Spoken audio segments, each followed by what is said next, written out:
What is up, guys? Good old-fashioned cola back here for some more Animal Crossing. Right now in Ohio, it is August 27th at 10:51 a.m. Let's get this stuff started. It's just like the old times, hopping on a Sunday morning. I feel like a lot of the old episodes was me bullshitting on a Sunday morning with a fucking cup of Dunkin' Donuts. This time, we got iced coffee. I was gonna buy hot coffee, but I changed my mind like last second. Am I the only one out here who pumpkin isn't doing it for me anymore? Like, I remember being in high school and I really liked pumpkin coffee, and then like at some point it just, ooh, harp. It just kind of like flipped, and I was like, this kind of tastes like shit. Maybe Dunkin' changed something about their pumpkin, I don't know, but I much prefer their peppermint, and I wish they had it year-round, because there was one year, I remember, I just went back and watched the video for some reason, where I literally take a sip of it, and I'm like, sponsored by Dunkin' Donuts Girl Scout Thin Mint Coffee, and I was like, please Dunkin' Donuts, please sponsor me. I would die if Dunkin' Donuts was like, hey, we want to sponsor your 10-year-old fucking Let's Play of the original Animal Crossing. Which is just insane. But getting into what I wanted to talk about today, shouldn't be a super long video because I don't have a whole lot here to talk about. I just thought I'd give an update. I was really considering starting a Pokemon Heart Gold LP. I even teased it on Twitter. I don't know if anybody saw it or cared, because I think I talked about doing Platinum, and then I changed my mind. I've been like die-hard binging Chugga Conroy's current LP of Black 2, because, ooh, you might as well check it out. Black 2 was a game that I started to play, but it was like hot off the presses of playing Black 1. 89's not bad, but I can't guarantee I'll ever come back. I don't trust myself. Not that I need any money anyways. I think I just bank whatever we make off of whatever I sell in the bank. Black 1 I never even beat though, because I think like I was playing it during the semester and I hit a fucking wall at the Elite Four.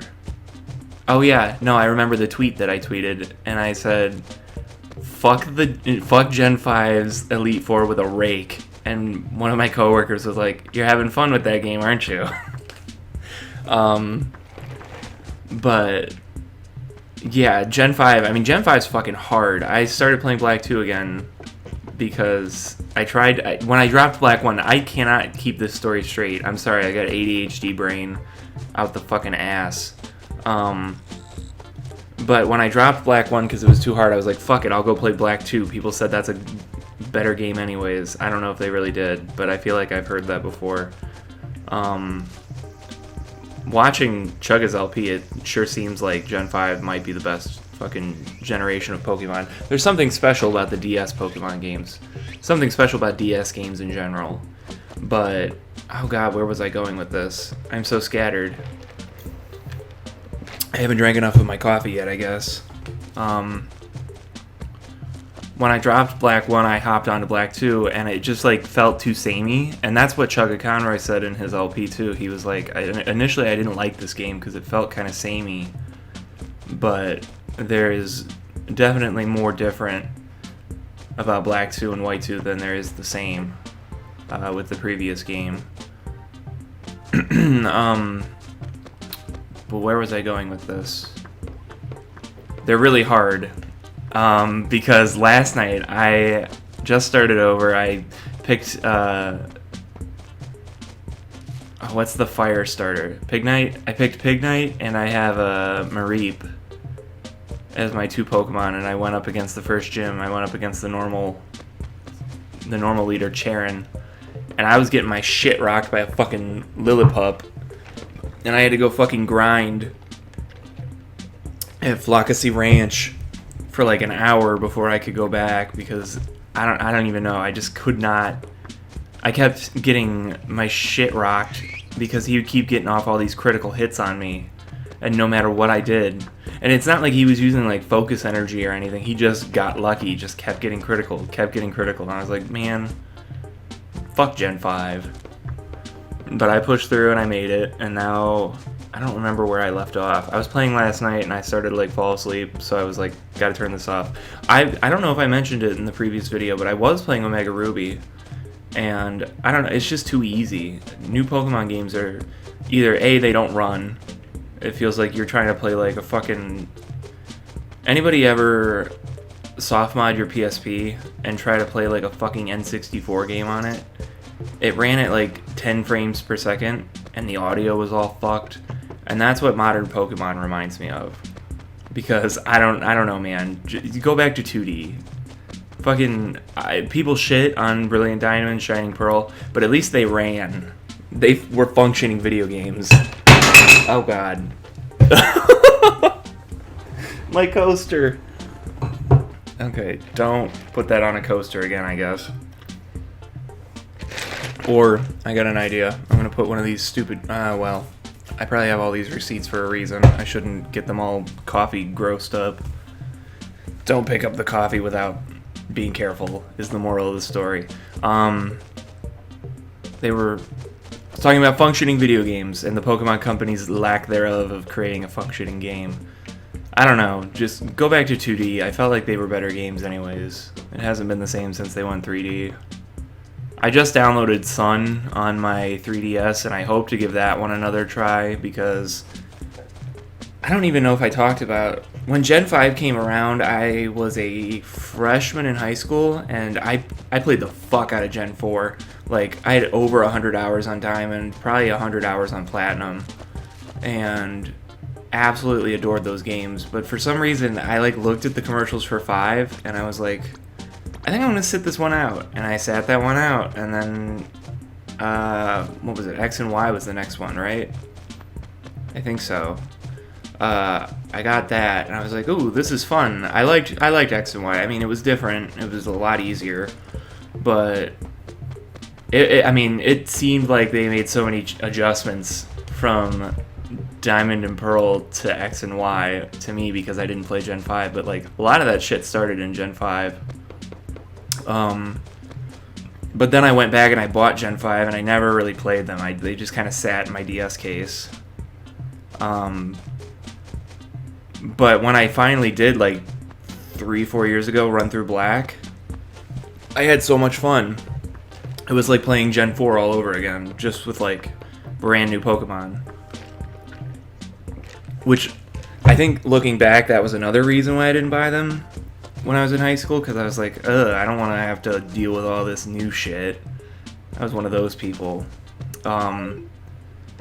Which, looking back now, was a great design choice, because it made you learn all these new Pokemon and how to deal with everybody. I mean, if they just threw a bunch of fucking Zubats at you from the get-go, you're like, Zubat, use ground.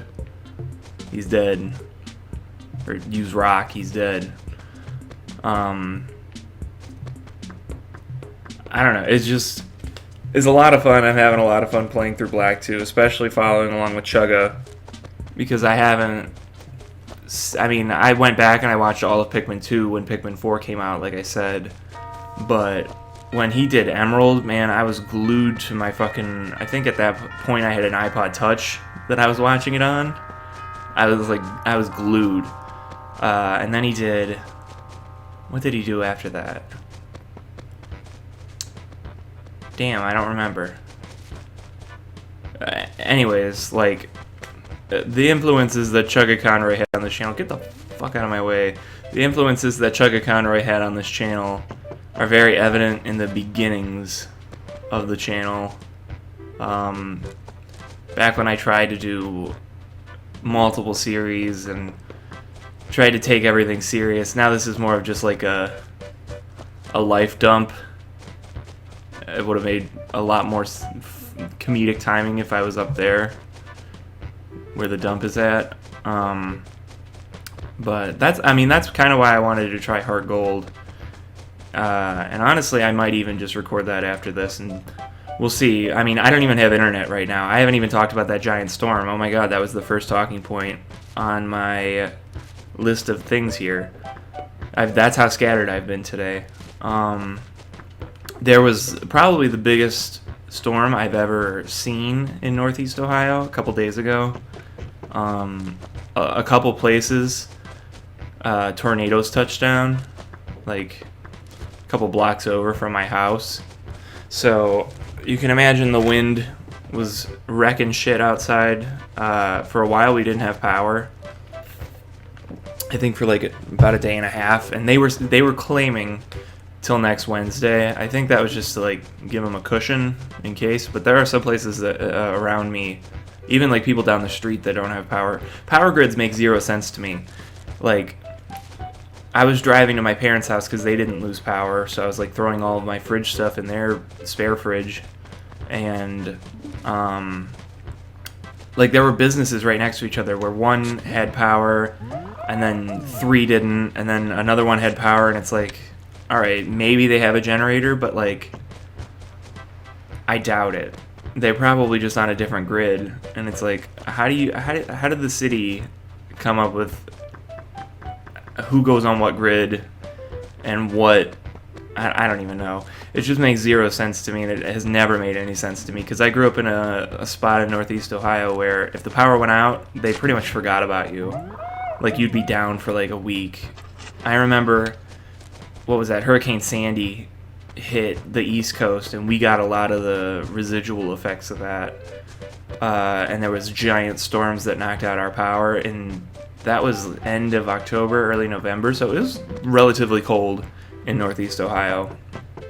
And they just never fucking turned on the power for like a week and a half. People were freezing. Like, it was bad. Not to say that the East Coast didn't get hit worse, but like, you really drag an ass on getting that back up. I don't know the complexities behind down power lines, but sometimes it seems like they get it up super quick, and other times it seems like they're like, it's not a big deal. They'll be fine. Put a couple more blankets on. So obviously this episode probably isn't going to be super up to date. I mean, it could be a while because Spectrum isn't giving me a timetable on when they're going to get our service back. But thankfully I have power at least. That almost happened again. That came on, like I said, a day and a half, I think, after. And like, I was standing in we foster cats, and I was standing in the foster room, and all of a sudden I heard the air filter click on, and I was like, and like, Ode to Joy started playing in my head. It was a beautiful, beautiful moment. A lot of people have pet peeves, and my biggest pet peeve is probably being without electricity. It's first world problems, but I'm unashamed about it, I guess. But anyways, I'm Good Old Fashioned Cola. That's probably everything I wanted to talk about regarding the storm and Chugga and the possible Pokemon LP. So I will see you guys back here next time.